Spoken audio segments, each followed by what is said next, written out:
एक ऐसा भी धर्म है जो शैतान को खुदा मानता है। आपकी जानकारी के लिए बता दूं, इस धर्म की शुरुआत अमेरिका से हुई है, लेकिन इस शैतानी धर्म को मानने वाले इस दुनिया में मौजूद है।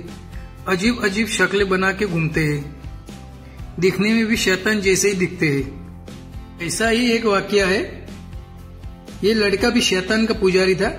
आपको ये नजर आने वाला लड़का कुछ दिन पहले शैतान को अपना खुदा मानता था और उसी की इबादत करता था। इसका मानना था कि मैं शैतान का बंदा हूँ और जहन्नम का मुहाफिज हूँ। इससे भी बड़ी हैरानी करने वाली बात यह है कि ये कहता था कि मेरी उम्र 456 साल होने वाली है। लेकिन दोस्तों, इस बंदे की किस्मत बहुत अच्छी थी। वो कहते हैं ना कि जब अल्लाह हिदायत देता है तो किसी के औकात नहीं है कि उसको हिदायत पर से हटा सके। दोस्तों, इस लड़के ने कलमा पढ़ा और इस्लाम कबूल कर लिया और अपने पिछले तमाम गुनाहों से तौबा भी कर ली और अपना सारा हुलिया ठीक कर लिया। और आप आगे वीडियो में देख सकते हो।